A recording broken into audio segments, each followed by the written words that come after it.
Well, good morning, Bakersfield, surrounding communities, and everybody watching online on YouTube, Twitch, or Facebook Live. This is the Early Bird Special right here on KGEO Sports Talk, 101.1 FM, 1230 AM. I'm Chris Burdick. That's Sparky. Sparky, good morning, my friend. Happy hump day. Happy hump day. Let them know what they're in for. We'll get into all sorts of headlines all over the sports world, all over everything. Today is a big day for me because I get vacation for my full-time job. Oh, so that's right. as of You're 9:01 off a.m., today. I am off the grid. But we got a busy show. I'm not sure if Renegade Rob might be calling in at 7:30. He was out at the Dodger game last night, and I've heard some stories about people getting in line at 9 a.m., 5 a.m. Again. just for a damn Yoshi toy. Doesn't surprise me. You should see Shohei bobblehead night. But we'll get into that if Renegade Rob calls. We have another comedian coming into today. It's the first time he's been on. Ken Burnett. He's got a new comedy show starting up at A Slice of Italy.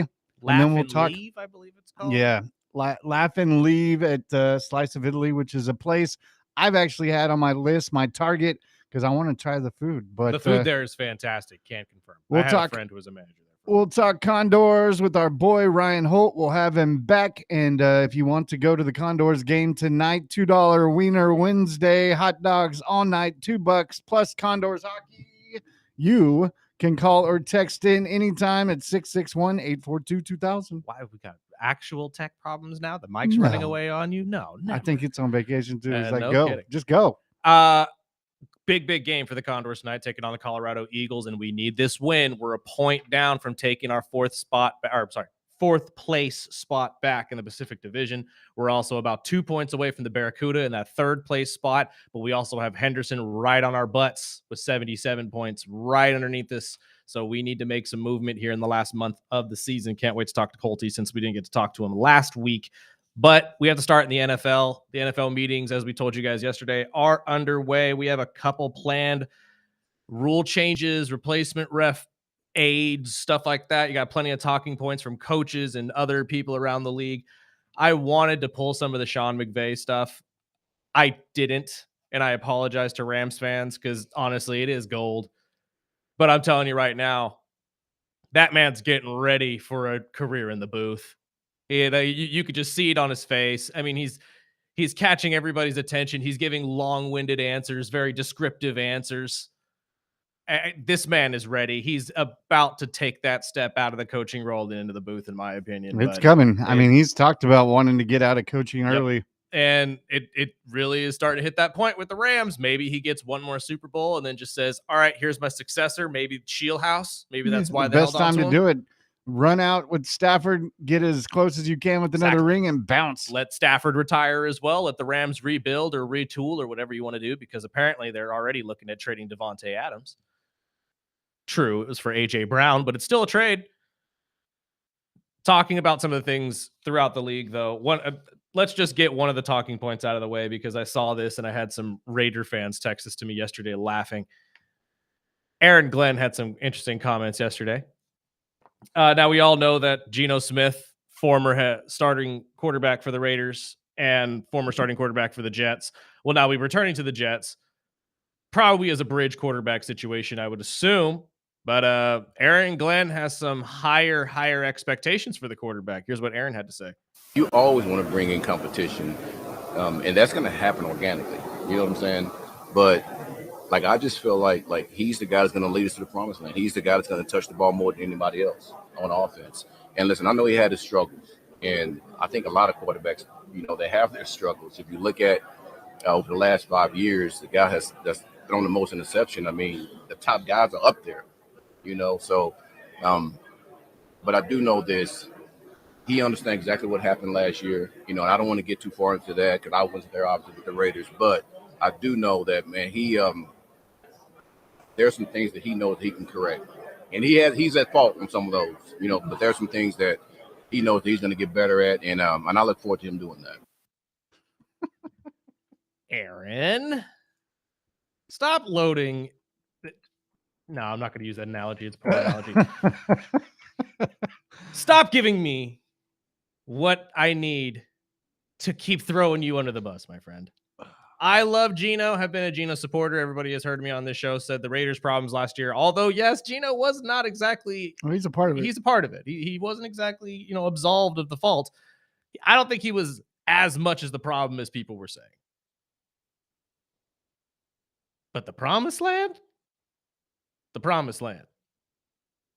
You are the head coach of a team that hasn't had a winning season in God knows how long, is swiftly running up to the top of the numbers and most losses in NFL history by a team in the quickest time, by the way. The promised land? I don't know what the hell the promised land is in his That's eyes. what I'm wondering. It's like, where La do you La see Land. the promised land? What are you seeing? I mean, I get it. Backing a quarterback, that's your guy. Yeah. No, I But 100% get that part. You're still the Jets, and you're still Geno. I just And that's still not even considering that the Jets are probably going to draft a quarterback. I mean, is anybody going to disclaim that? yeah, I'm thinking Ty. I'm thinking Ty as well. Yeah. Or they just wait, go get, I don't know, Garrett Beck. Nussmeier, Carson Beck, one of these experimental guys for a year. And we all know how that's going to turn out. Exactly. But it's the Jets. So again, I heard that, and I know a whole bunch of people that text me and said, really? Promised land? I was like, don't look at me. I'm not the one who said it. He's You getting guys paid. have heard my conversations about this man. I'm not a huge Aaron Glenn fan. I still can't believe. Yeah, exactly. I still can't believe he has a job. Yeah. I at this point, I mean, you're a defensive-minded head coach that had a defense that didn't have a single interception last year. Oh, by the way, you're a secondary player, former secondary player in the NFL, and your defense didn't have a pick. You had Sauce Gardner, and your defense did not have an interception. What? I'd be wanting to go back to Detroit. I don't think Detroit wants him to come back, if I'm being honest. I wouldn't either. Well, you know what? No, I shouldn't say that. I think he probably does go under the category of one of the better coordinators, just not a head coach. I don't know. Again, that's just me, but he believes in Geno Smith, so I guess Jets fans, you should too. I have my thoughts and theories that the Jets most likely won't even allow Geno Smith to be the starter this season. I'm pretty sure they're going to go a different direction. I think Geno will be the starter. You think so? I just don't think he'll be good. No. I mean, this coming from a Dolphin fan. I still think no matter what the Dolphins are doing, we're still better than the Jets. And I tell Dolphin fans all that. Just don't worry, man. We're rebuilding. We could be worse. It could be the Jets. You know, the Raiders are actually going forward. Mm-hmm. They're, reshaping what they think is going to be winning football. But Geno, I mean, I don't have any trust in Geno. And I mean, Aaron Glenn's just going to say what he has to say. That's what head coaches do. But I mean, they've got a ton of draft picks. Let's see what they can do. Absolutely. But they've got to do something. And speaking of quarterback controversies, we finally got an answer from Mr. McCarthy as well when it comes to this whole Aaron Rodgers situation. Apparently, they have been in talks for a long time and actually continue to be in talks. So if you're a Pittsburgh Steelers fan that wants Aaron back, there's actually a good chance that you might get him back this year, says Mr. McCarthy. Let's hear from Coach. I've talked to Aaron regularly, and we'll continue to do so. And we're just working through it, And when it's time to fully address it, we will. But it's a process that he's going through, and I'm comfortable with it. But we've had very, very positive conversations on a weekly basis. I just argue again, like I've said, true that Aaron Rodgers coming back for the Steelers would probably still keep you in contention for winning the division. But does it get you to the ultimate goal? I understand McCarthy's offense. Rodgers helped build that. But would bringing Drew Brees back and putting him with Sean Payton make that much of a difference? And I understand the age difference, but you get what I'm saying. I don't know if this is the answer that Pittsburgh wants. I think they built themselves into that corner where Aaron Rodgers is the best option for them right now. But, I mean, that division is getting tougher. I mean, we've seen what, teams like the Ravens have done this offseason. We haven't got even to the draft, but I know the team owner also came out and said, we want him. Mm-hmm. He knows it. We both know it, but we need an answer before the draft. Yes. And I think that's what we're going to get. I hope so, because, again, you can't wait till training camp to figure this out again. That's what happened last time, and it didn't help anything. I know I shouldn't say I know. I have heard, and I am sure there's probably some truth to the fact that maybe he doesn't want to go to the mini camps and the training camps and stuff like that. He doesn't see it as, vital. Maybe there is some truth to that. But It's a new coach, yeah, you need to be in there regardless of how long you played with this coach. some new pieces. I mean, you would think at least even if you're not going to go to camp, At which least do isn't mandatory, workouts. at least do workouts like Yeah. you did. Yeah, at least call the receivers. Get Metcalf over there wherever you're at, get Pittman over there for sure, and start getting to work with him, because that's going to be one of your biggest targets this year, in my opinion. But I don't know. There's just a big feeling to me that even if Aaron does come back, I don't know if this is going to be the answer that Pittsburgh's hoping for. Because, like you said, there are pieces, or at least teams that are picking up pieces like the Baltimore Ravens that are going to make this a hell of a time for Pittsburgh to do anything that they want to. Imagine if they could have got Max Crosby at the same time. And not to cycle this back, but that was one of the bites that I had heard from Sean McVay, was him talking about that trade fallout. He said it right, and honestly, it's just the way it is. It sucks that it went that way, but I don't think people are really going to be caring about it in a year. But imagine if that team could have gotten both Max Crosby and Trey Hendrickson on that defensive line chasing after Aaron Rodgers. Don't know if that would have ended well. And I mean, speaking of big defensive names, I know I read a story yesterday that with the restructure of Myles Garrett deal, that there is some rumors that he could very well get traded. It's restructured to where it's about $40 million a year, and Cleveland, if it happens, they'd want multiple first rounders. Oh, yes. But in that contract, he has his ability for a no trade clause, but he can pick the team. So a contender team, say a Dallas team, or say, we want 2 first rounders.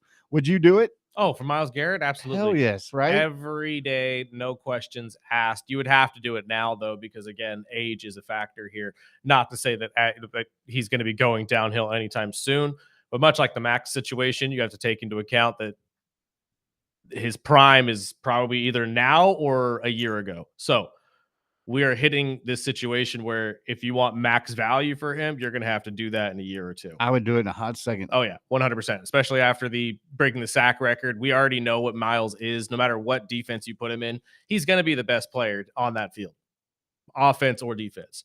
So a contender like the Dallas Cowboys would not surprise me at all if they make some sort of major change, especially since they were so heavy in this Max Crosby deal. If they're willing to do that for Max, I'd be willing to say that Jerry's willing to spend a lot more for Myles. You think they would forgive Jerry for the Parsons trade? I'm just saying. Probably, yeah. Can you imagine him in Dallas, dude? That would be insane. Jerry sniffs anywhere near a Super Bowl at all the next year or two, I think they forgive him automatically. Oh, yeah. But again, the Parsons trade at this point, it's turning out to be a win-win for both sides. So can we even really blame him for that anymore? Should we not already just give him credit and say, oh, okay, well, it worked out for you this time? Right. Like, don't get me wrong. It was still a gamble, but it worked out for him. Yeah. Especially, I mean, we'll see what they do if they use those draft picks to trade into a veteran type guy like that, or maybe they get the next Parsons, which is very difficult to do. Oh, 100%. But I'm just intrigued. I'm like, okay, we talked about this last year when he was looking for a new contract. He got the deal. He broke the sack record. And now we're having the same conversation again. Which, again, another situation where, I'm sorry, I shouldn't put it that way. I don't normally see athletes when they sign the big contract have a year like that. Right. Usually they take a seat back. Exactly. So for Myles to be one of those guys, it just shows how good he really is and how talented this guy is. And again, I am not necessarily saying that he is out of his prime. Don't get me wrong. That's not what I'm saying at all. What I'm saying is that if you want to maximize the value and get 2 to 3 first round picks for Myles, you need to do it in a year or two, because 3 years down the line, if he's coming back to sniffing maybe 16 sacks a year, everybody's going to be like, well, that was just a 1-year fluke. We all know it's not, but teams will use that as leverage. Of course. I mean, it's all in the contract details. But we talked about the rules that they were voting on yesterday. We've got the 5 new NFL rules. I'll line them down real quick. Yes, please. Onside kicks anytime. Teams can now declare an onside kick at any point in the game, not just when trailing late. Still doesn't fix It the still fact that doesn't- you have to you have to tell announce them. it. That's the stupidest thing in That's just so football. dumb. The other one is no more kickoff loopholes from the 50. I saw that. Which So eliminated the incentive for the teams to intentionally kick the ball out of bounds for field position. okay. Yippee. Okay. I don't cool. think that changes much. No. I mean, well, does that change for that just for kickoffs, right? Not Yeah. punts? Yeah, that Nope. doesn't change much there. Kickoff alignment tweak. It just adjust how the receiving team lines up. So they're going to continue to tweak with that every year until they get it right. The next one is league can now assist on ejections. So officials can consult with league personnel on potential DQs and kicking somebody out of the game. This is the replay officials that we referred to that are now also getting the power to throw flags at stuff that isn't seen by on-field officials. Like we saw it late last year where a player threw a punch. Yes. And Actually, I think it it was in wasn't the Super Bowl, flagged. wasn't And it? that it happened Yeah. again too. But I remember the Bills game. I think it was week 17 or 18, one of the last games. You're right. And safety threw a punch And nobody saw and it. nobody saw it. Yeah. But of course, TV saw it and played the hell out of it. But now refs can go upstairs and say, hey, you guys missed a call for a disqualification. And then the last one is now, replay style will help for refs. This is the only one that's a 1-year rule, which means if there's a ref lockout, the league can now clear and obvious missed calls can go upstairs. Okay. I mean, again, A step closer to robots, like we've been talking about. I believe we have a promo pumping it up. or at least just off the field referees, like not having so many on the field. And again, the ref aid is going to be necessary, especially if they can't figure out a CBA, because as you heard McAfee say yesterday on this show and probably on his show 2 days ago, those replay refs, or I'm sorry, not replay, those replacement referees don't know really Check. the ins and outs of what NFL referees do every single play, not just every single game. And you marked it perfectly because I hadn't even thought about it until we played that audio yesterday and you broke it down. But the difference can't. between D1 officiating and D3 and why we're we're jumping over D1 to get the D2s and D3s Can't cross the because picket they line. don't want to step on toes You on a can't future cross job. the picket line. You can't do it. I mean, it not even just them stepping on the toes of the jobs, but the league itself stepping on them. Like that would just essentially say, all right, fine, go strike. We're just going to find a replacement for you. Which, I mean, they are, but this is a temporary thing. This isn't going to happen. I highly doubt this stretches more than a quarter of the year, if it stretches at all, especially after what we saw last time. What if they come out and they're good? Which is a long It's reach. not gonna But happen. I think it's There's just pushing no it for the way. robots, man. Dude, we're gonna I have don't CD think- Buckner of football. This is gonna be awful. They all suck. Personally, true, as a football fan, they miss so many damn calls. right, We wouldn't be having this conversation if it wasn't for the NFL looking into right, and that's refs. what the NFL wants out of this deal is the Mhm. ability to essentially fire you if you suck at your job. and they want all the fans to read this and think, Right. And the fans kind of, or the refs kind of suck already. right, and the referees all just want to be full-time employees and get paid and have insurance and stuff, which again the NFL can afford. I don't see why we can't come to an agreement on both sides here. You both want something, give it to the other, shake hands, let's go. I get it. The union doesn't exactly want the ability to be fired. That's the whole point of a union. But it's at least keeping you guys accountable. And you get what you want. Everybody's a full-time employee. You don't have to have a day job anymore. You can just focus on being an NFL referee if that's what you want. Do you remember how much they get paid? I just saw the figures the other day, and I can't remember off the top of my head. I'll look it up during the break. But I want to say it was like 125 grand a year or something we like said that. it on the show. Yeah, it's a good amount, and the NFL has offered about a 6.5% to 7% raise year over year already, but the refs said no, because again, that's not giving them what they want. What they want is the full-time employee status, and obviously the insurance and all of that type of stuff, which again, I understand is a lot of money for the NFL. You have it though. Let's Right. all be honest. It's not You like you're have hurting. the money and you're gonna be, it's just like the Tiger situation. You have the money. Stop making excuses for not spending it. Yeah. Stop. Just let's be honest. Pay everybody what they're due and let's all just go play football. And did you see this? Speaking of refs, the ref that was a part of that UConn game Yeah, was nixed in the Final so Four. let's take a break and get into that because I did want to talk about that today because that thing went viral. I saw it as it happened and didn't really think anything of it at the time. I just figured Dan Hurley and this referee knew each other, and there were clearly no words spoken between the two. Just bumping heads. And Dan Hurley also had some comments on this as well. So we'll get into that on the other side, plus a whole ton more. The Jaguars have also been greenlit to start their home games in Orlando Next year. So maybe they're not going to be the London Jaguars like we all thought. Who knows? We'll see. Let's take a break. We'll talk about that and much more. This is the Early Bird Special right here on KGEO Sports Talk.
Just because Rob called No, I'm just pumped about this Mario movie. it? Okay.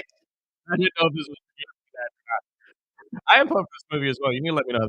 The Rotten Tomatoes is bashing it though. Of course they are. They bash everything. That's why I don't 40%. listen to Rotten Tomatoes.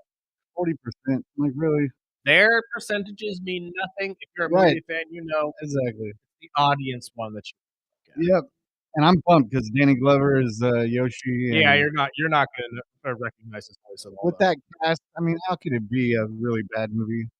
They keep adding to this too, and again, not to cycle this back around to video games, even though we've done that multiple times in the past week. Uh, we're getting a Smash Brothers movie.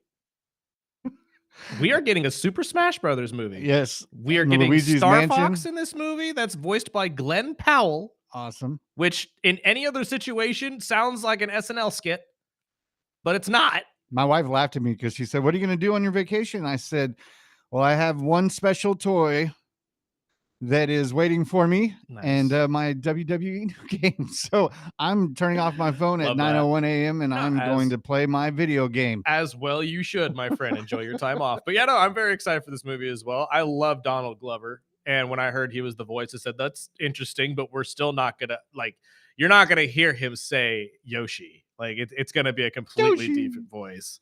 But no, back to the topic at hand. We were talking about refs and we're talking Yes. about the lockout, but then it got So- into this NCAA story. During the Duke UConn game, if you were watching the final shot, again, fantastic shot by the freshman Braylon Millens. But everybody on UConn's bench goes nuts. They all storm the field, 0.4 seconds left. I mean, this was a dagger upon daggers.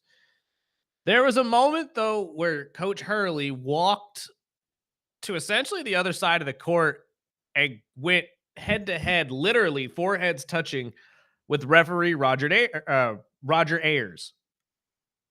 And to be honest with you, at the time, I just thought it was a weird moment. I really did. Like, I just thought the two of them knew each other or something. Maybe they were buddies, but even then, that's not a good sign because, you know, why are you refereeing your buddy's basketball game?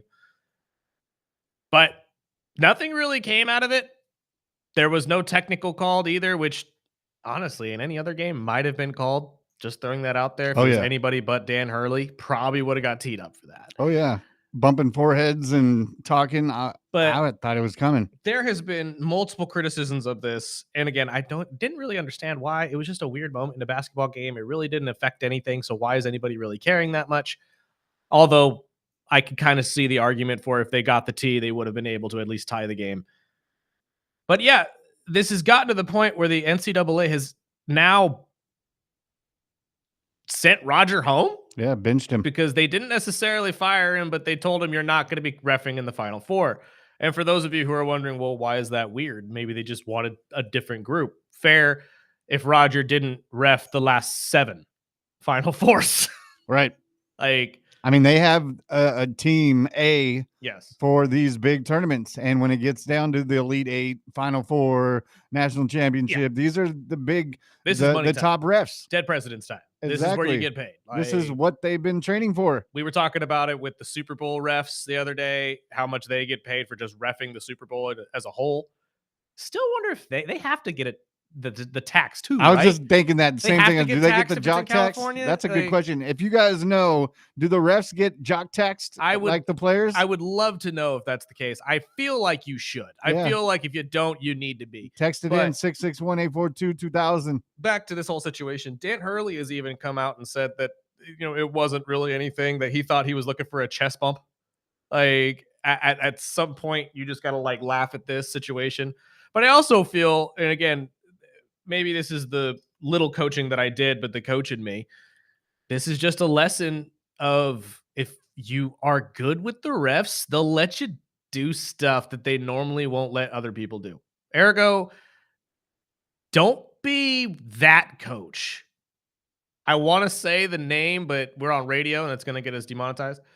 But just don't be a jerk. Don't be the coach that the ref doesn't like. Be the coach that the ref likes. Dan Hurley probably has a pretty good working relationship with a lot of these guys. I would assume that would tie into why Roger didn't tee him up for this. It was an exciting moment. It was one of those crazy March Madness moments that you just kind of have to let go. Plus, imagine that Roger does tee him up for that. Imagine the criticism that Roger would be getting right now. Baseball is at, or at least baseball fans have all centered their hatred around CB Buckner right now. And rightfully so. He missed another call last night. Blatant call, too. This guy needs to retire. Like, at this point, you just need to walk away, my friend. You can't be behind the you can't be the ump behind home plate. You can't be the ump at first base. We can't trust you to be the ump at anything. You just need to go away. But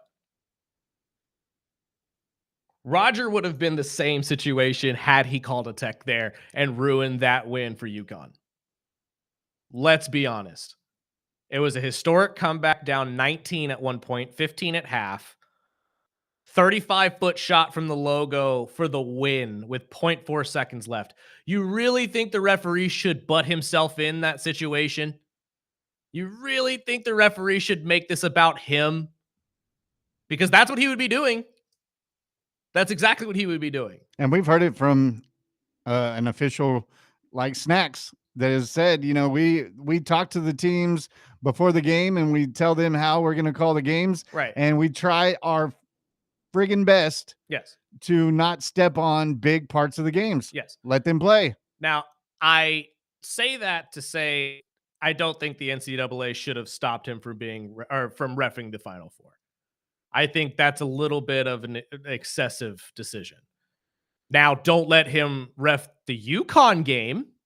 Sure, send him to the Michigan-Arizona game. But to penalize him for this, when he didn't seek out Dan Hurley, he didn't go up to Dan and get in his face. Dan went up to him. And I feel like Roger is getting a lot of grief for this, and he shouldn't be. Yeah, getting a lot of heat for something that, you know, the refs and the association should probably stand behind. Exactly. And he made the right choice, because if he would have teed him up and ruined that win for UConn, all people would be saying today is, oh, it's rigged. It's all rigged for Duke. Duke was meant to win from the get-go. That's all they want is 1 seeds. And I just don't think that would have worked out. I really don't. I think that, and them penalizing him for not playing that is just the wrong decision, in my opinion. We got Renegade Rob. Good He day, is sir. alive. Good morning. Good morning. How are you guys? We are well. I hear you had to sit out in the rain and watch Shohei throw some pitches at guys' knees last night. Yeah. How unfortunate I was to get a little bit damp as I was watching the greatest player ever. It's very true. It's very true. Yeah. Did you walk away with a Yoshi? What's going on? Oh yeah. I got a couple of Yoshis. Couple. Yeah. Well, I took my son, and well done. He got one. I got one. Gave the other one to my daughter. She was very. She wasn't able to make it because she was out with some friends for the last couple of days out in the 805. Enjoying break, herself, baby. of course. Well, we had some listeners hit us up saying that you know, they were upset because people were, I guess, lining up. They just really said that the Dodgers have to do something about, you know, coordinating better when it comes to these giveaways. They said the people were lining up starting at 5 a.m. and turning around and selling these things on eBay up to $400-500. I don't think you guys realize what you have on your hands here. This is what happens when something reaches this level of popularity. You can't stop it. You can't fight it. Just let them come. I don't get right. I mean, honestly, though, the 5 a.m. thing, I was kind of thinking about as we were in there, and I'm thinking, okay, so as I was walking to my seat around, we were kind of bumping around the stadium for a little bit. We actually ran into a season ticket holder on our way in as we were walking up. Mm-hmm. And, you know, he's a CHP officer from down south. And he actually said, hey, if you want to come in, you can come in early with me. I'm the only person in my family that can come. And so come on in with me. And we're like, great, we'll walk in. So we got to see batting practice, Dodgers and everything. Nice. And that was pretty cool. But as we were walking to our seat around, 6:45, right before the anthem came, there's still people walking in. there were still plenty of bobbleheads. So I know they said first 40,000, and but I don't know. I people that are lining up at 5 a.m. I think are just paranoid, waiting to kind of do their thing. And normally, people when they get these bobbleheads and they want to go resell them, they'll get off. Yeah, they'll leave their seats. They'll go home, and they'll start selling them, like you were saying. That didn't really happen last night. I mean, even in the drizzle, there was still 56,000 people in their seats.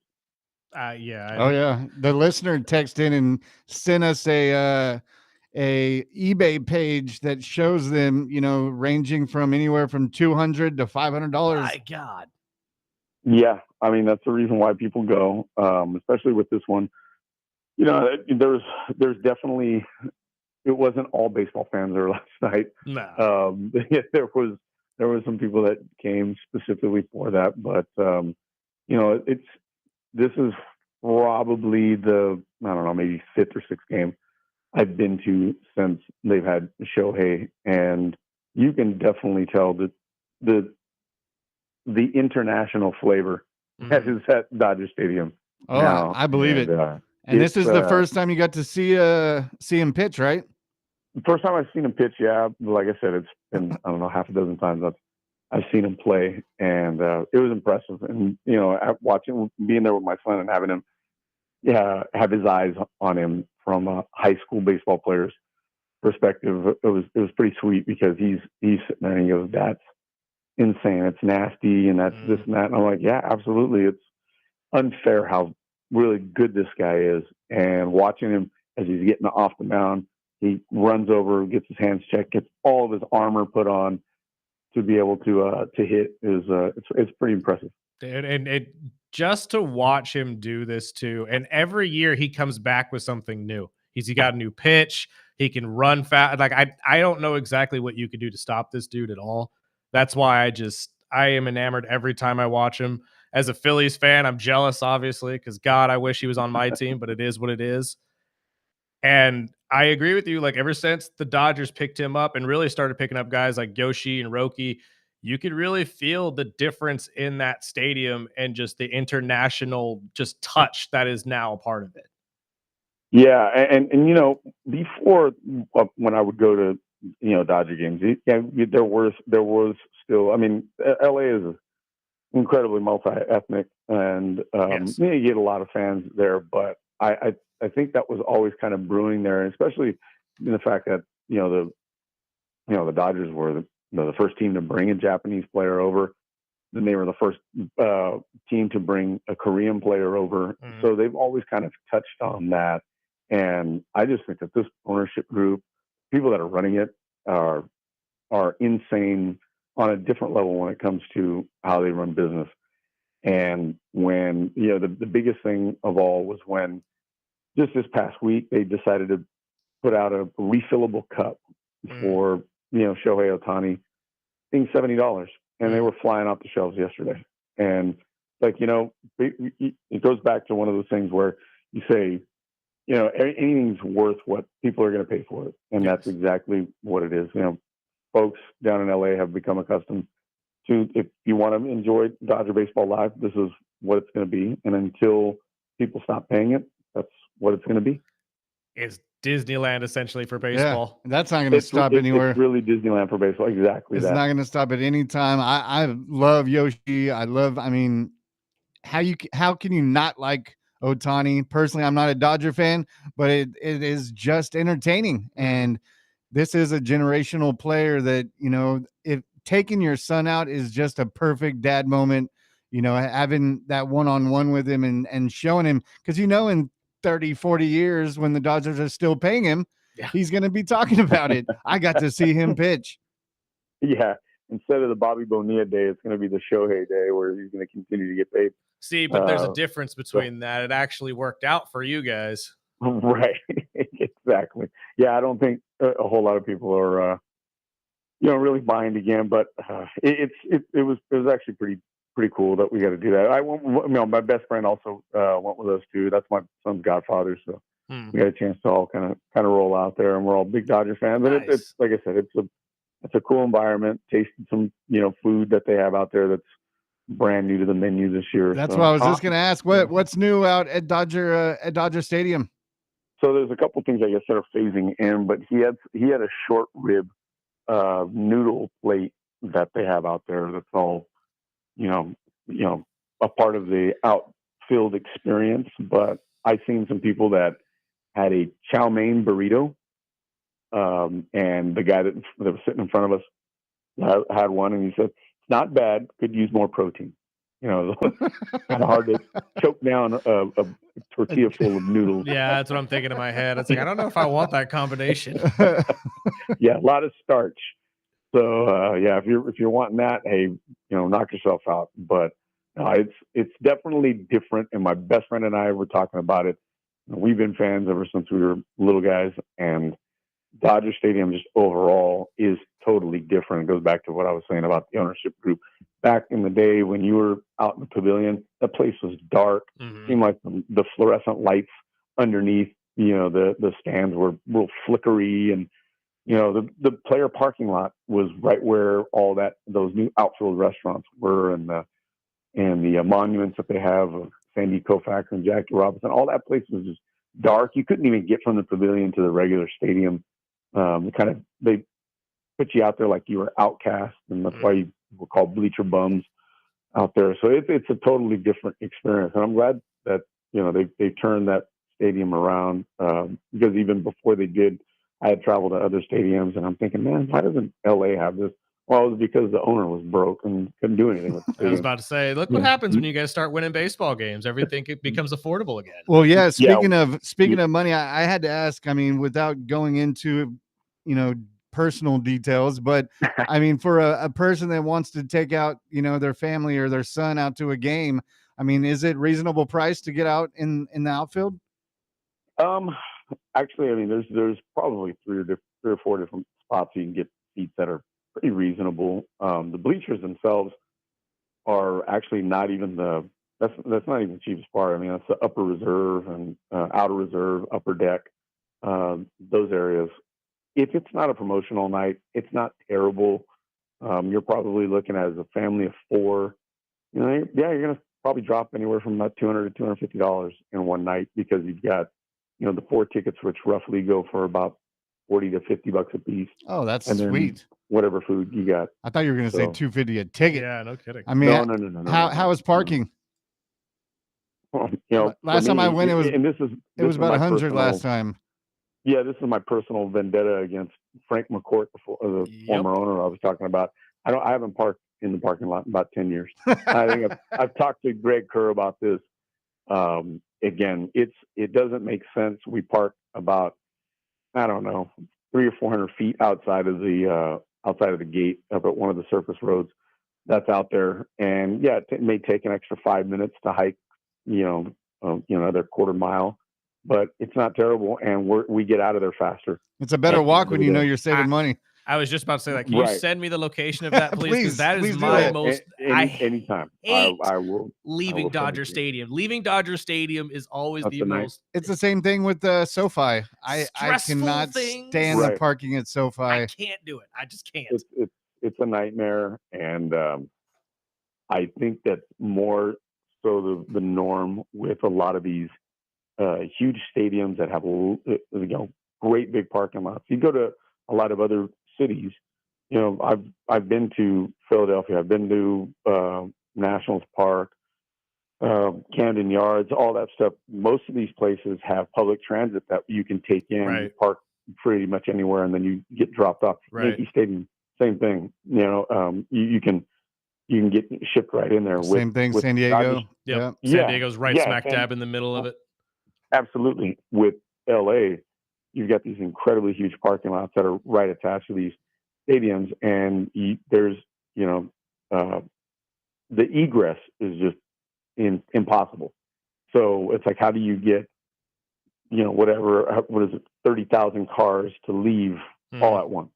And I'll tell you, it probably would have been easier had the Dodgers not gone out and get the best closer in baseball either, because everybody stayed. And this is the very first time I've ever rooted for Shohei Ohtani to roll over or strike out, which he did in the bottom of the eighth inning, so we could all see Edwin Diaz come out of the bullpen. I just want So everybody to everybody remember stayed. that he said that for when Edwin Yeah. Diaz screws the pooch later on in the season, and And we the- realize that he's not Johan Duran or Mason Miller. But hey, and the badass intro he came out with. I can't do that's so lame without Tommy. I'm sorry. I can't do it without trumpets, brother. It's just not the same. And I'm a Phils fan, and I'm gonna say it, like, it just doesn't hit the same for Well, some I've reason. been looking at the calendar because I know the Mariners are coming up soon, and they'll be out at Dodger Stadium. And I was thinking, should I go to the Dodger Stadium? I've been to Dodger Stadium. Maybe I go, to the Angels or the Padres or something. But the more I read and the more I hear about how Dodger Stadium is just electrifying now, it's like, how can you not just go to Dodger It's all Stadium? Shohei. Let's be honest. Right? It's a just great Shohei. experience. You're going to see, best collection of talent. And even my son was saying it. He's like, look, he goes, we got to see like quite a few dang good players. He's like, I know, Jose Ramirez too on the other side. Mhm. He's a stud. Reese Hoskins is over there now, but he's like, Donald Glover threw out the first pitch. And I was like, yeah, Childish Gambino, he was the voice of Yoshi, gets up there and he goes, and then we seen Shohei at all the Dodgers. And I was like, yeah, this place is basically like, the Lakers were back in the day when they had their collection of talent at Staples Center. What was it, opening day with Will Ferrell coming out and then Paula? I was like, man, Yeah. this is just it's next level. And as a Dodger fan, I tell people this made going through the 90s and 2000s Yes. so much and even easier. the better part of the 2010s, that much more.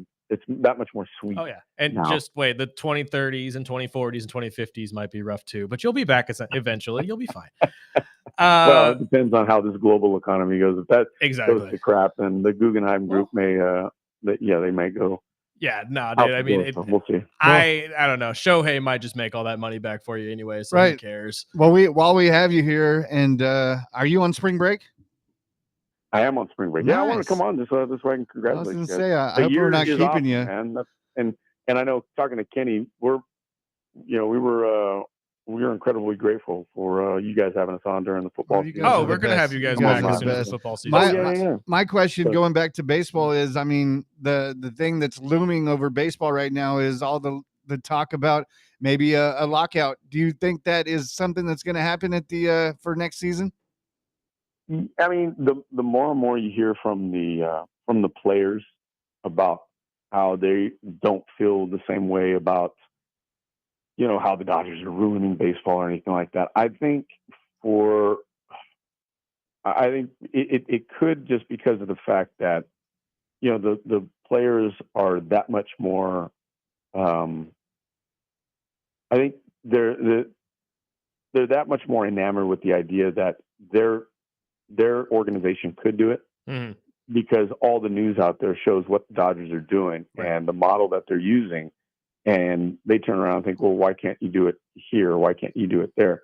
But there will need to be some constraints and the owners got to get a little bit craftier when it comes to drawing up, their CBA, and whether or not there's going to be a soft cap, or what owners are going to be forced to do with the revenue sharing. Because I even heard it, yesterday on a podcast I listened to.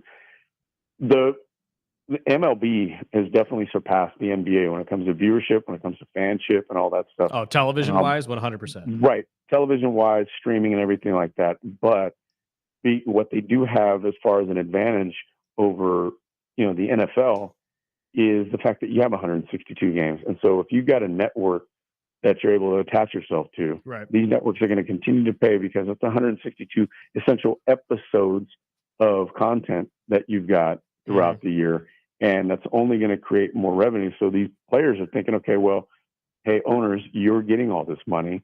We are the product.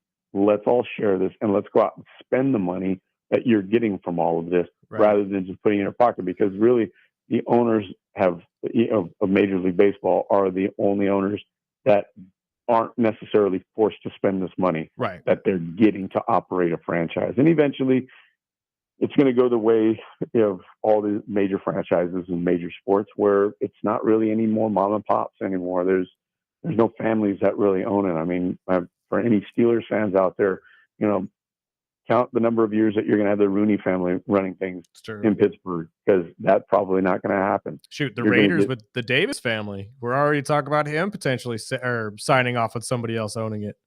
Right. It was only a matter of time before the Bus family Well, sold the Lakers, because they were essentially house poor. The only stream of revenue they had was their professional franchise, whereas all these other franchises, they're selling because they have all these conglomerates are coming in saying, we want to put this as a part of our portfolio.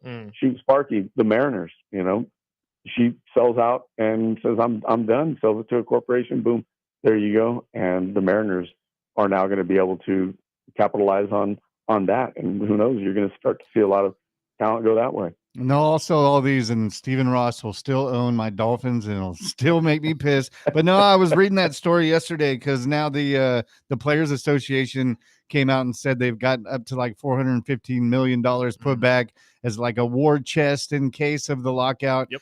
And we'll all know, closer to the in December. But I'm just wondering, because I hear a lot of players, I've heard from the same thing from just fans, not obviously not wanting a lockout, but it seems like the players are pushing back because they don't want a salary cap. The owners want a salary cap. I just don't know how close we are to actually agreeing on something. A salary floor is necessary. I don't think you'll ever get a cap. I don't think that's a possibility. I'm with you on that. I don't know about the cap, but the floor seems, and that just goes back to the owners being essentially pushed to spend a certain amount of money, because you can't have gone are the days of Moneyball. And in fact, even then, at the A's, when they go to Vegas, they're going to turn into something different because of just the attraction there. So you're not going to have these bargain basement franchises anymore. Everybody's going to be able to compete when it comes to finances. Maybe not at the level of the Mets or the Yankees or the Dodgers, but they are going to be competitive. But then again, like I tell people, look, the Brewers were in it last year with the Dodgers, had an opportunity to actually advance and beat the Dodgers last year. You've had in the past, in the recent past, the Royals have been in it, the Tigers have been in it. Well, I mean, the Blue Jays last year took you guys to the last inning, and they, although in the top 10, still are at the bottom half of that. Yeah, absolutely. At this point, you're absolutely right, my friend. But that's what I'm saying. That's what I worry about with baseball, is that the players aren't going to necessarily be okay with anybody touching their money as a whole. We got to take a break, though, my friend. Thank you so much for calling. We appreciate you, and we appreciate your congratulations as well. Can't wait to talk to you and Kenny when BC starts. Yeah, appreciate it. We're going to have some news here pretty soon about BC football. So let us know when you're ready. We'll let you guys break it on the show. We got to take a break, though. We got our guy. We got the comedian first, then Ryan Holt right afterwards. We'll be right back in about 5 minutes.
Welcome back. Early bird special right here on KGEO Sports Talk, 101.1 FM, 12:30 a.m. It's time to talk to some of our fantastic guests of the day. Ken Burnett, Eli Smith. Guys, hi. Welcome. What's going on? Welcome to the show. I made you pull that close to you, my friend, so they can actually hear you. There you Stoked go. to be What's here. going on, guys? Nice to meet you guys. Laugh and Leave going on a Slice of Italy this Sunday, right? Every Saturday. first and third Sunday. Well, we're having one this Saturday. It's a one-off. But Okay. moving forward, it's going to be every first and third Sunday. Gotcha. Okay. So what got this going? What got you guys started at Slice of Italy? Well, I've been doing comedy for a long time. We Yeah, we- met like 7-8 years ago at the Comedy Store in LA, Pre-COVID-19. right? Nice. And we just trying to bring some comedy and culture out here to Bakersfield. Fantastic. And you're obviously part of the comedy culture that we have here already, Yeah, the well yeah, and all yeah, of that. yeah. But how long have you guys been doing it? I've been doing comedy since I was like 19. Okay. So like over 15 years. Okay. And then Eli? I actually started in 2019 on Kill Tony. Mhm. Did you really? You started on Kill I Tony. started That on was his Kill first Tony. time. That's a hell of a way to start. Yeah, I know. No dude. kidding. How did that start out? You know what? Super nervous for my first time, definitely. But did good. Got a guaranteed callback from Kill Tony.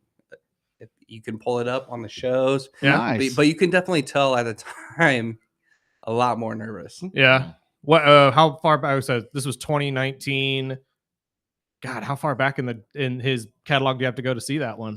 I don't even know. You know what? It was least actually, 7 years. At it's least. it's the At least first 7 years. La Jolla show in San Diego. Okay. Yeah, and then Because I'm Came gonna need to back. go find this. If you started out on Kill Tony, started out on Kill Tony. Okay, so how did you get that opportunity to start on Kill Tony? So, I went, I had actually been planning on doing like comedy for a little bit. I went to an open mic the night before and they called me up, but then someone run the bar came out and they actually did like a full close on the bar. Mm-hmm. And they're like, no, we can't have anyone else go out.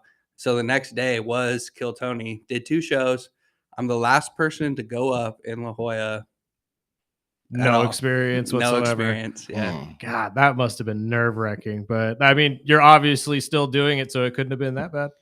It was nerve wracking. What were their what were their digs at you? Like, what did they say? Well, I do some foster care stuff, so they bring that up a Gotcha. bit. And then honestly, I was just so nervous.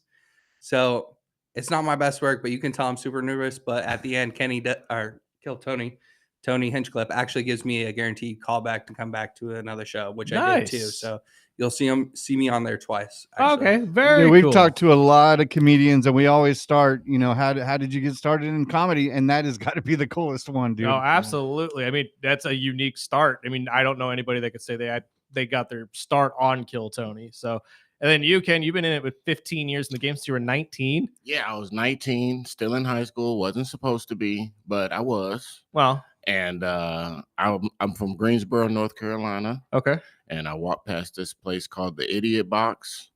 And I walked inside and I'm like, what is this place? And they're like, oh, this is a comedy club. And I said something funny and they were like, you need to come back. So you just did an open Yeah. mic one day and they said this 19-year-old kid's got the chops? Yeah. Fantastic, dude. That's awesome. So, and then me and this guy were best friends. I got a white best friend. That's how much God loved me. You know? Oh, my that's gosh. awesome. I You- grew up, I was the only white kid in our school. So I had to, either learn how to play basketball really well or I was getting picked on. And luckily I picked up basketball real quick. But in comedy, He's like, don't lie to me like that. I got No, picked I'll on. I'll be school all honest. of you I right got now. picked on too. let's go. Oh, man. But no, the a slice of Italy. I mean, we've talked to. I know a lot of these open mics, a lot of shows, which is awesome because if you haven't been and checked out the comedy world here in town, whether it's the well, our boy Trevor does the Firehouse on Mondays, Yep. and it's cool to see another venue pop up and support comedy. So, what can we expect at a show over at a Slice of Italy? Well, I am a countrywide touring comedian. I went on a tour last summer. It was the Why Are You Here tour. I did Utah, Wyoming, Nebraska, Wisconsin, Nice. Illinois. So you get like a traveling comedian with me. I'm battle tested. In my opinion, we got the funniest white guy in Bakersfield and Eli Smith on the show. He's going to be on all the shows. And then Trevor Chavez, very funny guy, great guy. You guys see him. I think you guys said he's here every Monday. Yep. He's part of the Mage Laugh Monday segment that we have on Mondays. And we're just bringing like some premier comedy on a local level. I used to work at the Well last year. Great people. Shout out to Danny Betts. And I just came back from my tour and I was like, you know what? I want to continue this headlining type of stuff, you know? And what made you pick Slice of Italy? Well, they got a nice venue space in there. So it's cool because they don't have to stop their operations for us to do our comedy show. So it's a great venue. It seats about 50. We had a sold out show on Sunday. Thanks to everybody that came out. Every last girl that I invited from Facebook dating, thank you very much. Totally works. I appreciate you. That's awesome. So real quick, what's the address to the Slice of Italy too? Because I think there's multiple in town. If I'm not mistaken. It's 2543 F Street. Yeah, it's definitely the one downtown. The one downtown. It's the one downtown on F Street. If I'm okay, I know exactly. Right over where by that one's at Rosemary's. then. Yep. And I do just want to say thank you for the accolade, Ken. You know, I don't know if I am the funniest white I was guy. about to say that's a tall thing to live up to if you're the funniest white guy in Bakersfield. But it does mean a lot more coming from a black guy. Yeah, I mean, a little bit. Yeah, there's a little bit more chops. I'm to just saying that because he's my best. Man, I was gonna say besties. I mean, when it comes to comedy, I mean, what kind of style do you guys do? I'm more like talk about my family, talk about just random stuff, ugly Life girls, experiences. you know, Ugly girls. I a do. lot of stuff, different topics. If you ask me, I personally have more of like a dry sense of humor. So it's like, it is kind of weird because we don't have the same style. So that's another great thing. Like if you're coming to the show, you're going to get a little bit of everything because I'm definitely very more deadpan, very dry. And Ken's wow. I'm theatrical. I'll yell at you. That's always fun. I will. Oh Lord! Any crazy stories that you've had on your time touring? Not any that I can tell on air On the radio. Those are the best. But I ones. had them though. I'll tell you that much. That's awesome.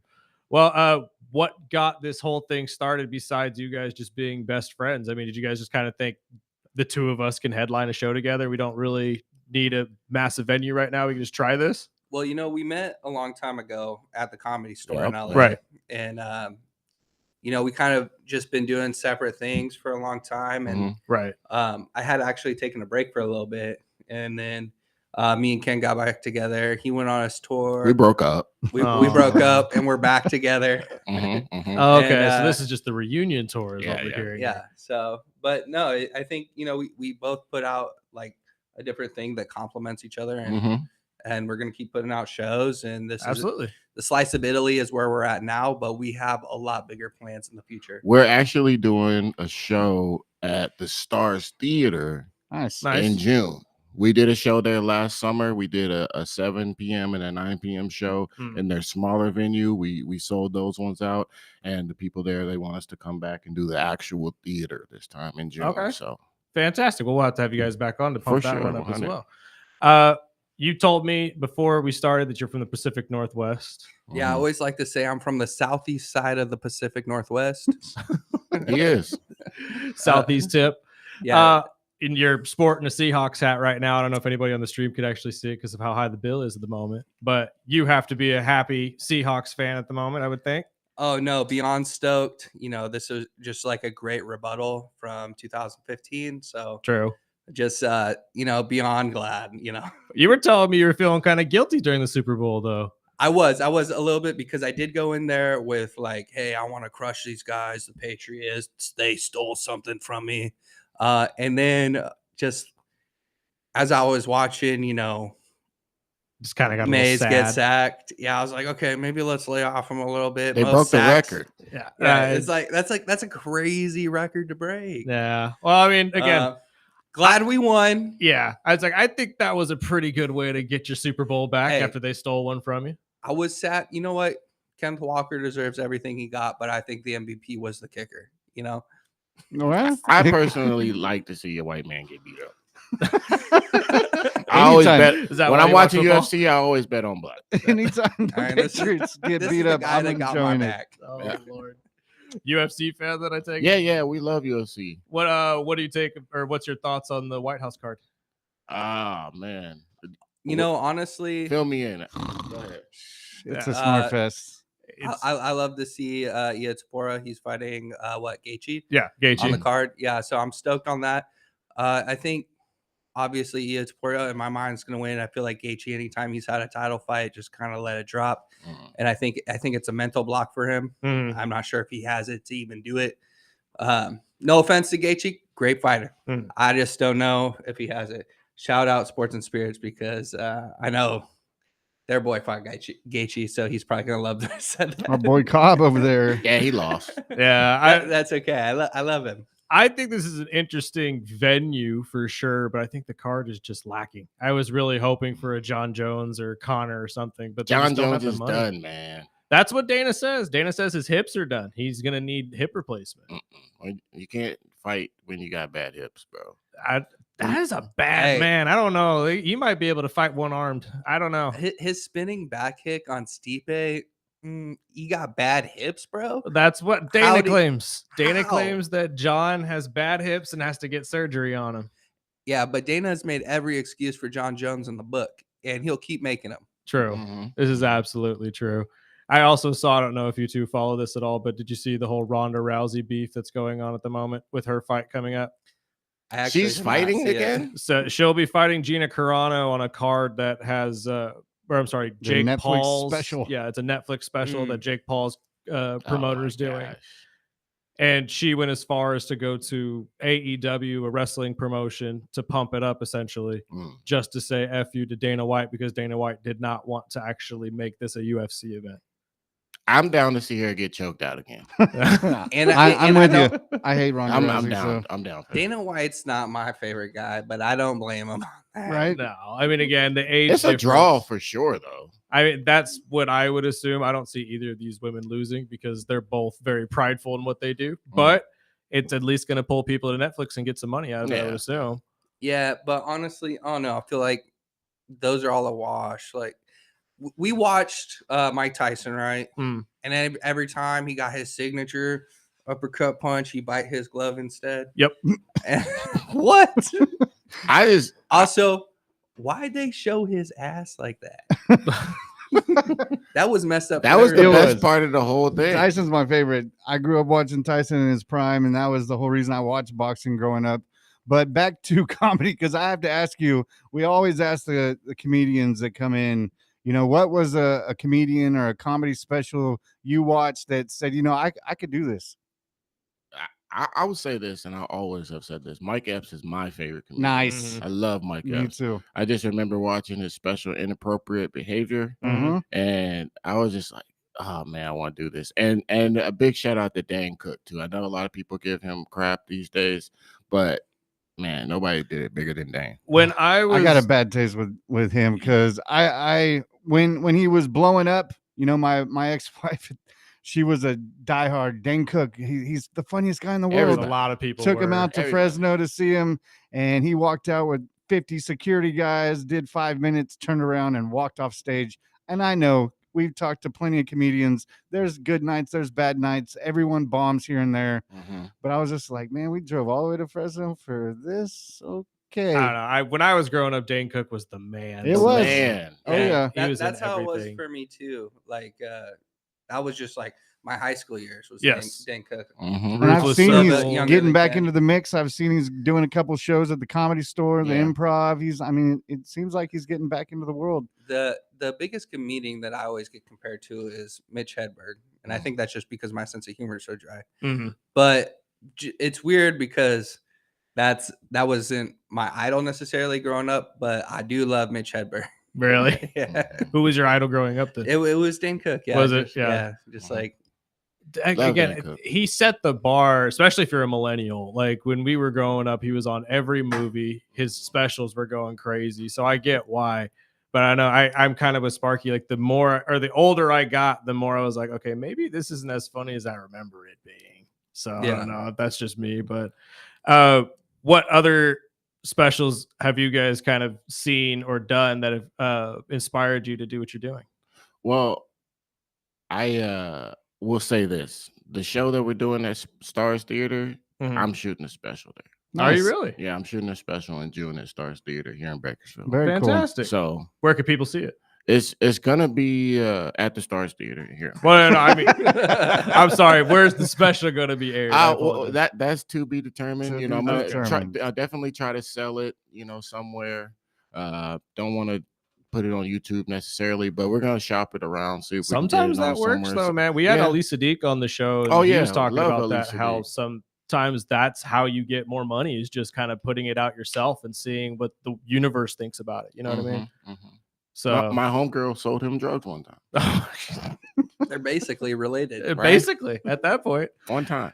Laugh and Leave at the Slice of Italy this Saturday, and then you guys said it's going to be starting up on Sundays next week or the week Yep. after. The 19th, we're gonna have Danny Castro, Trevor Chavez, Eli Smith, myself, and we're gonna, do it Full up big. sets? Fantastic. Full sets. You doing full sets? I do about 40 to an hour. Okay.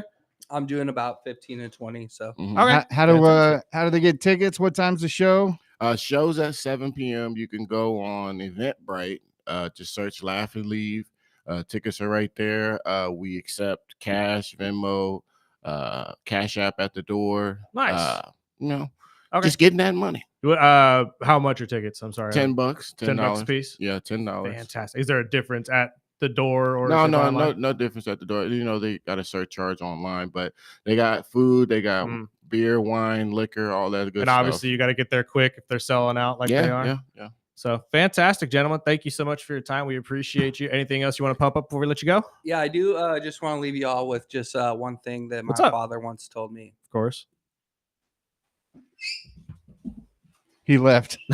He didn't have a father. That's Eli Smith. Follow him on Instagram, Eli Smith Comedy. You can hit me up on Instagram at Top 10 Ken, TOPTENKEN. And if you want to hit our Instagram for the page, it's Laugh and Leave Co. Yep. Don't We'll forget to share go. everything, and we'll continue to pump it up this week, and just keep in the loop, and we'll talk to you guys soon. Thank you guys for having us. Thank you, Appreciate it. gentlemen. We appreciate you. We got to take a break. Ryan Holt will be coming up on the other side. This is the Early Bird Special. Right.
Welcome back.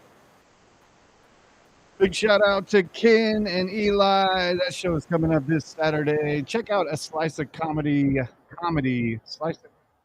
of Italy comedy on Instagram. They've got all the upcoming shows over at that venue, and I'll just say I think they're going to be hilarious on Oh, stage. So Trust there's only me, so much you could do on a radio. that's my problem. Some of these guys are way funnier than I think they're coming off on radio, but we have to hold them back because there's We a lot got- of cussing involved. We got some Songs. things in the mix that we are going to be able to show, a little bit other side where, Yes. we can give some of these comedians a couple minutes on the mic and let you see what you're missing out if you're not going out and supporting our local comedians, man. Yeah, absolutely. And these guys are very, very funny. I hope we see them more at the well as well. But let's get some other news out of the way before we get to our guy Ryan Holt here in a couple minutes. The Bakersfield Condors vie for the number 4 spot at least in the Pacific Division in the AHL. And we haven't been able to talk to Ryan for at least a week, if not Jury 2 duty. weeks. That is what it is, brother. I have to do my civic duty and go pretend that I actually want to be there so I can, be sent home in an hour or two when they tell me, hey, go home. You can't do this anymore. Have you seen this Jaden Ivey story? I mean, I know you're a Bulls fan, so I know you follow this. I know you probably didn't want to talk about this, but we have to talk about this. Jaden Ivey has been waived by the Chicago Bulls. What, he played 4 games with us? 4 games. He's been waived because he went on an Instagram live stream and called Catholicism a false religion and made many other just ridiculous anti-religion statements. I thought it was for the gays. Oh, there's a whole bunch of other stuff that's in this too, but The gays, like I'm saying it all. I'm doing this poorly, but again, the young guard has been waived just because he's made some really stupid allegations. I mean, he told a user on Instagram that God does not hear prayers from sinners.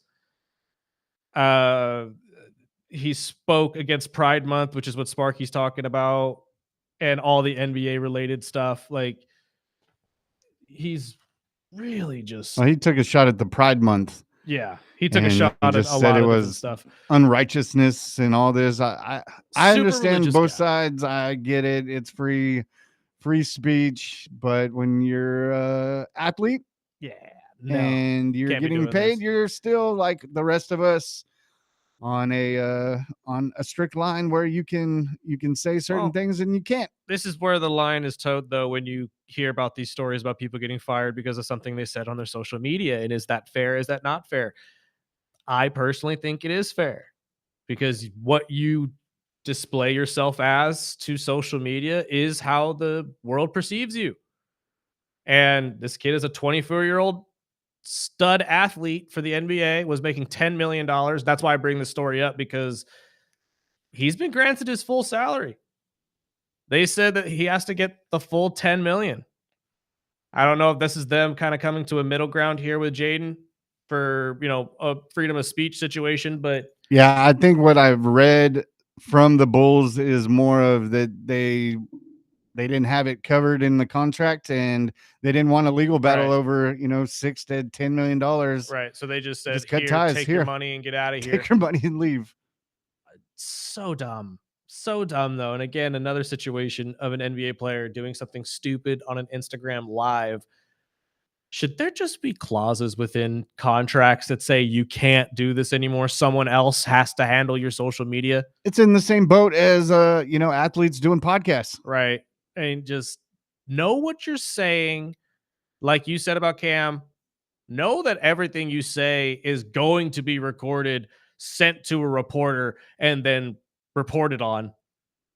And you're gonna get in trouble for it. And it's probably a blessing for him because nobody wants to play for the Bulls right now. Well, true, and that just loosens up their. Do you think somebody ever-growing picks him up guard room. before the playoffs? No, You just stay away Well, from him? I wouldn't stay away from him. No, he'll probably get picked up, but I just don't know if any playoff team right now is guard necessary or is guard needy at the moment. So I think that the NBA will probably just send a little thing out that says, "Hey, let's leave this kid alone until free agency," and let him learn his lesson a little bit here. Although, again, like you said, it's the Bulls. It's not like they were going to be pushing for And a we playoff only have spot like here. 34 other guards, so Exactly. we'll be fine. We did get a text in just for you, Burdick. Oh, God. Said, I'm a Dolphins fan, fins up. And yes, there's 3 of us. He asked if what your thoughts are on USC receiver Lemon, as he Mackay? says Stud. that the Dolphins are projected to take him. Stud wide receiver. You're going to love this kid. Honestly, he was so much fun to watch last year. Was the, I believe, recipient for the best wide receiver of the year award, or was in one of the finalists. I'm not 100% if he won it. But no, Mackay is easily, in my opinion, the best wide receiver in this draft class, bias aside. And he will be a stud wide receiver for whoever picks him up, whether it's Miami. I know Las Vegas at one point when they had Jets. the 14 pick were there. The Jets most likely will be looking at him, especially if they need another receiver for Geno to throw to. Or attempt to. Exactly. The other one was, did you guys see this rugby player that signed with South Carolina?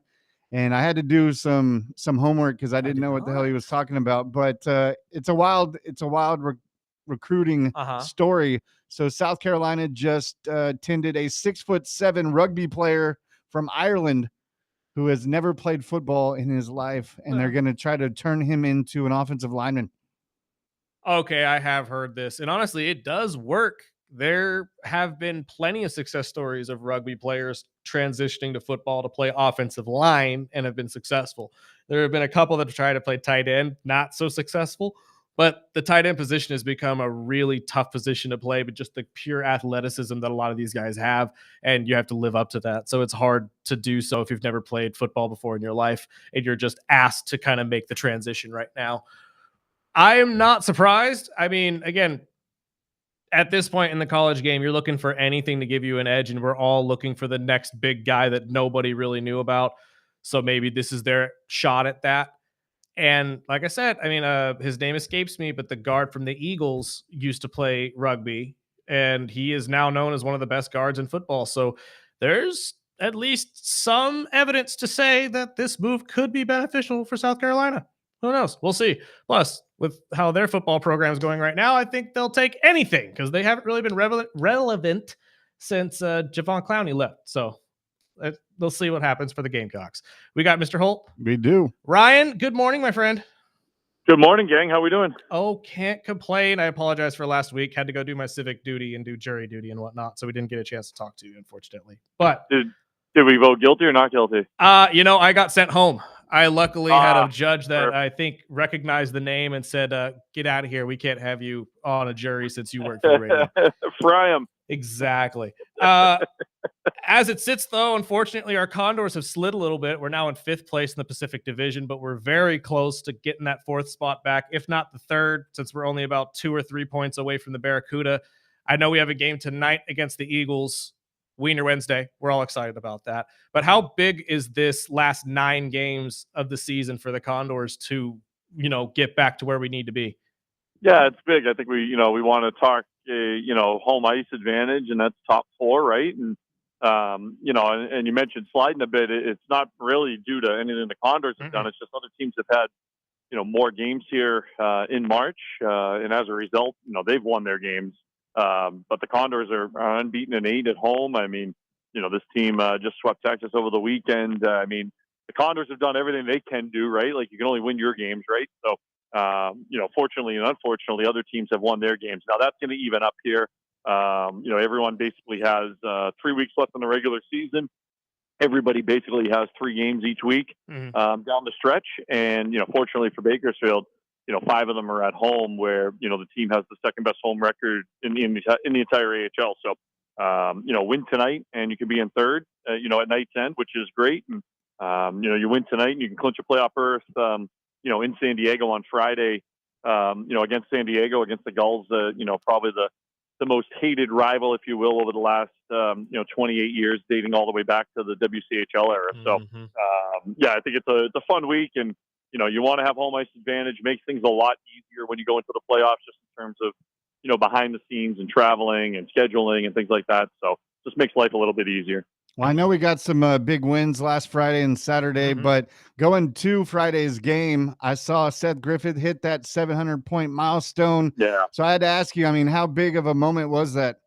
That's huge. I mean, the AHL's been around for 90 years, right? And he's one of 27 guys to hit 700 points, right? He's going to finish, he just signed a 2-year deal with us. If he continues on his pace, he's got a shot at top 10 all-time, AHL scoring, which is incredible, right? You get into you start looking at the top 20 and you start seeing names of, boy names that haven't been used in about 50 years, like Fuzzy and Bun and, random names that you've never even heard of, just because of how old they are, right? We're talking about guys in the 30s and the 40s right now. So it's pretty cool. He's a great, role model for this team. He's a great captain for this team. He's a great representative of the organization.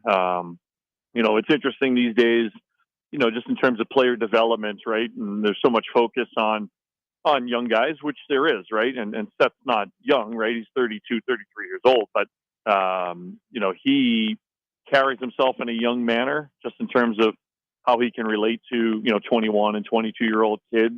He knows his role in the organization, which is to make sure that they're doing, everything they can to help them on and off the ice. But also, he's still an elite player at this level, which definitely helps from a winning standpoint and helps from him. So you have to be able to play, but you also have to know your role in terms of, the maturation of other players and to make sure that, Griff's accolades, as much as they come individually, which are nice, his accolades come from, guys going to the next level and being prepared at the NHL level. And that's a direct reflection of him for sure. 32, 33 is not, it's old now. I feel kind of old. Yeah. Holty. What's going on, old. man? Oh, It is old. it's up there. Yeah. I always say 2 years ago was the last year. I'm 37 now. 2 years ago was the last year where we had a player that was either as old or older than me. So now I know that I've officially, hit old. We're going to have next year players that, were born after I graduated high school. So, wow. yeah, that's, we're getting up there. Wow. Well, besides Friday night's big win, another big win Saturday, putting up 6 goals. And I mean, it sounds like we're we're getting hot at the right time. BTA, Holty. Exactly. Bring it on. I mean, it's great. This team is an offensive team, right? Anybody who's watched us play, we can put the puck in the back of the net. When we get going, we're fun to watch. And, that's a really good Texas team, right? They just came out west and, they had a 4-2 road trip. The only 2 losses they had were to us, right? They were the hottest team in their division. They were a team that, beat us 6-2 a couple of weeks ago. They, came in playing well, right? And we were able to put up 6 on them on Saturday. Isaac Howard scored twice. He's got 20 goals this year. Quinn Hudson, who had a bit of a dip right in February, now he's starting to level off, right? He's got 10 points in his last 10 games.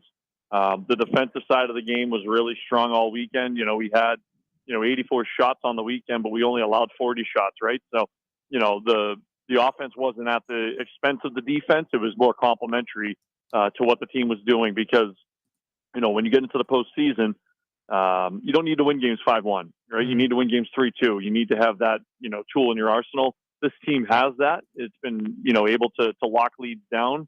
And also they can run you out of the building if they get the chance. So not to cycle this back to Seth, but I feel like we have to talk about this because you brought up Quinn as well. How much has Seth helped Quinn kind of come back to what he was doing in the beginning of the season right now where we need it the most?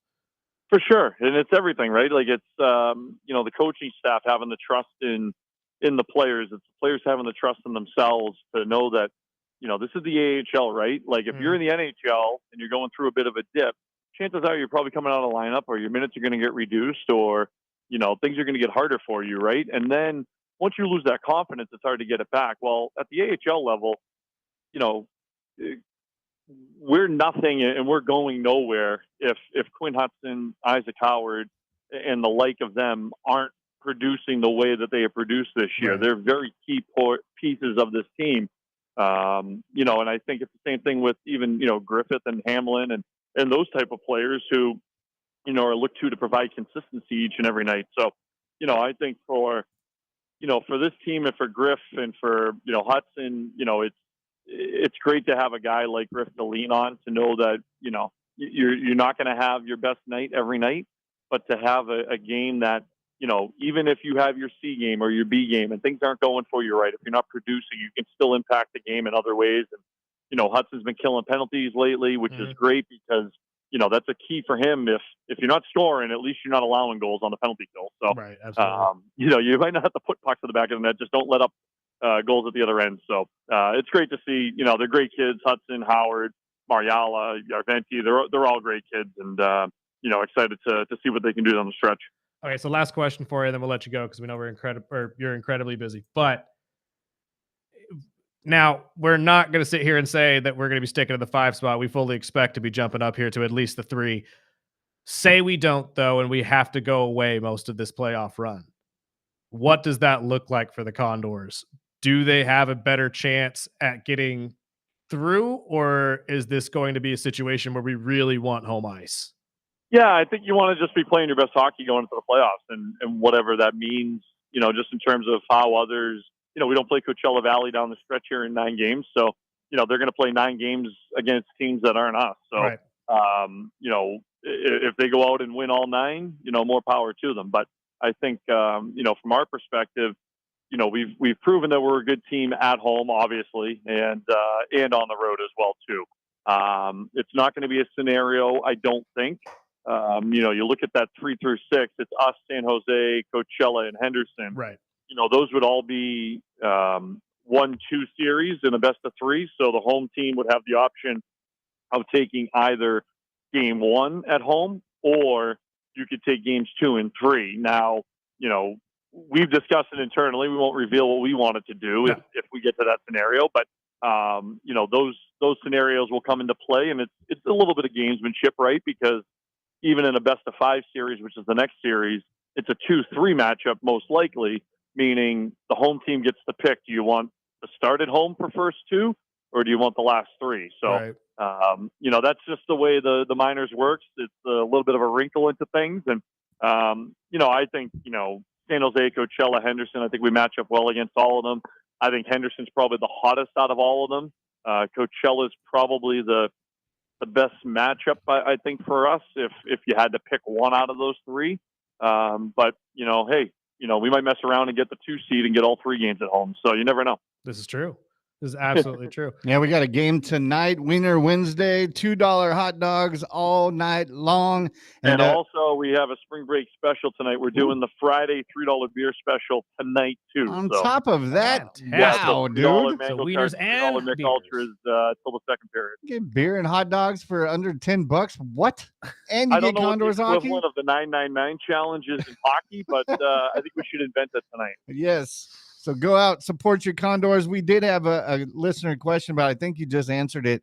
It was what the playoff format is and who would Holt prefer to play in the playoffs. Yeah. I think Coachella is I think if you had to hold me to it, I think it's going to be a tough match, right? You have, 5 teams right now that are separated by, 1 win, basically, here down the stretch. So it's not going to really much matter. All teams are pretty much going to finish with the same record. So, Coachella is probably the best matchup just in terms of way we play. Henderson's probably the least favored in just in terms of, how hot they are right now. But, at the end of the day, I like our chances against anybody. Yeah, at the end of the day, bring them all on. Exactly. Line them up. That's what I'm thinking. All we need is good hockey. That's all I care about. How does the NHL playoffs affect you guys? Does that affect at all? It would if the Oilers get eliminated. We would get some players, potentially that are up in Edmonton. And then obviously if the Oilers are playing and, they're in the playoffs and somebody gets hurt, that would affect us. We would have call-ups, in the playoffs. So, right. But yeah, they wouldn't take the Condors, what we call the Black Aces, which is basically the taxi squad, the reserve guys. They usually call up 6 or 7 guys. They wouldn't do that until we were out of the postseason. Gotcha. They would have them on standby, but the standby would be basically playing for us. Gotcha. Okay. That makes more sense. Because that was one of my thoughts was I don't know if they're actually able to call you guys up while in the middle of a playoff run. That would be that'd be disruptive. It's happened. I mean, we've had guys go up and, even leave Bakersfield after the postseason, end up in the Stanley Cup playoffs as well too, due to injuries later on. So yeah, it'll definitely, and I can probably assure you that, somebody here in Bakersfield right now will play Stanley Cup playoff games for sure. Oh, This year. I would hope so. I mean, we got a lot of talent on this team, and the Edmonton Oilers could use each and every one of them now that they are a little bit shorthanded, unfortunately, for their run. So we'll talk to you next week, though, Holt. We appreciate your time. Thanks, guys. Talk soon. Thanks, brother. Let's take a break. We'll get into some last stories before we get out of here. This is the Early Bird Special right here on KGEO Sports Talk.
Welcome back. Final segment of the day right here on the special. Want to thank our guys, Ken and Eli. Go check out their comedy show at Slice of Italy downtown this Saturday. Laugh and leave. Do we have a time for that? I almost forgot. 7 o'clock. 7 o'clock. Doors open at 6. $10 tickets. Go buy them now before they sell out. They do sell out quickly. And obviously, thank you to our guy Ryan Holt as he comes on every single Wednesday at 8:30 to help us get the most up-to-date information on our favorite AHL team, the Bakersfield Condors, as they get ready for their playoff push here in about 3 weeks. But to end the show, we got a caller. Let's get a caller in real quick. I'll leave Daily the amputee Dave. story for a second. Daily Dave, good to hear from you, sir. Good morning. Hey, good morning, guys. Hey, you guys were talking about the rugby players converting big size guys. How about our own Bakersfield Stephen Neal? Yes, true. Wrestlers. Yeah. Absolutely. Great Wrestlers have wrestler, made the transition many times. Yeah. So the beautiful thing is that great athletes can become great players of different sports. I agree. Well, and a lot of these sports too really are similar in different ways. They use similar skill sets to do different things. Obviously, when it comes to wrestling, football, rugby, all of that is kind of similar. You could say the same thing about baseball and golf is kind of similar. I mean, there are avenues that a lot of these athletes kind of find a second home, if you will, just because they have the right skill set for a different game. That's what I was trying to bring up the other day when we brought up the national champions, or a national championship rather, for rugby that's going to be starting in 2026. It's going to be coming here to America very soon. Yeah. No, they tried to get me involved back when I was in my 20s and 30s, and my buddy called it drug beat. I said, "Why do you call it drug beat?" Because you're going to need drugs after you play some games. And I'm like, that's why they drink so much beer and alcohol. It is a very, very rough game. I didn't think I belonged, so I stayed with men's adult flag football, which turned into tackle football. There you go. That's a smart transition right there. Which is a perfect setup because we were just going to get into some flag football talk. Absolutely, we were. Sir. All right, guys. Hey, have a great one. I'll talk to you later. Great show today. Thank you, sir. Appreciate your time. Thank you for listening.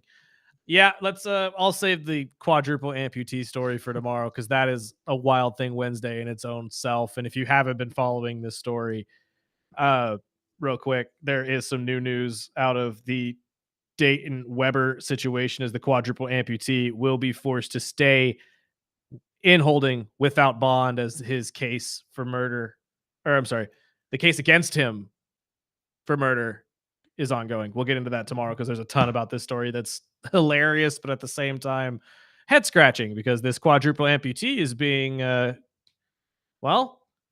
he apparently, allegedly murdered someone with a gun.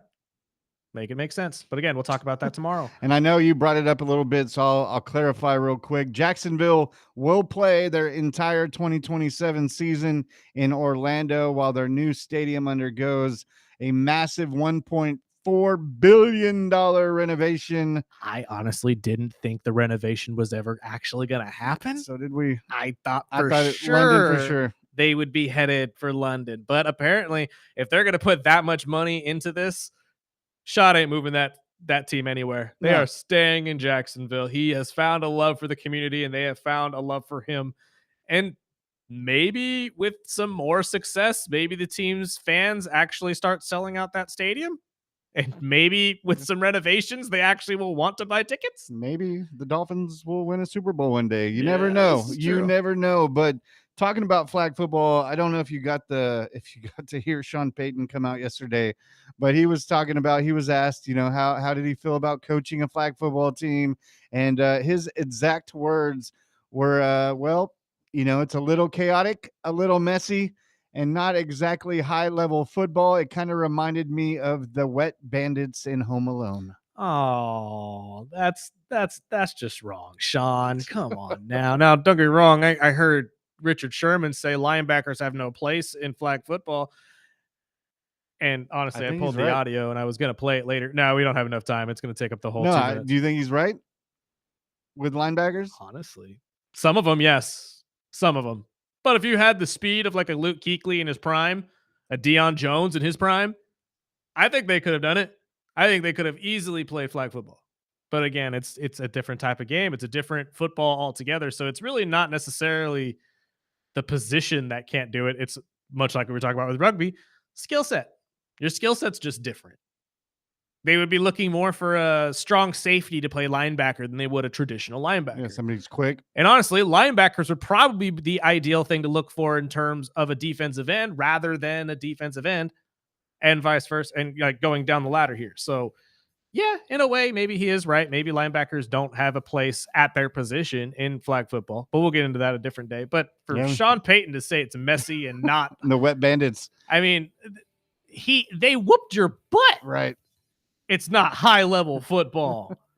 Just a different side of football that you weren't ready for. Look, man, And I we got think a this is just jam-packed show. more. This is more evidence of Sean Payton just pushing off all yeah. blame onto something else That's what rather he than does. himself. That's what he does.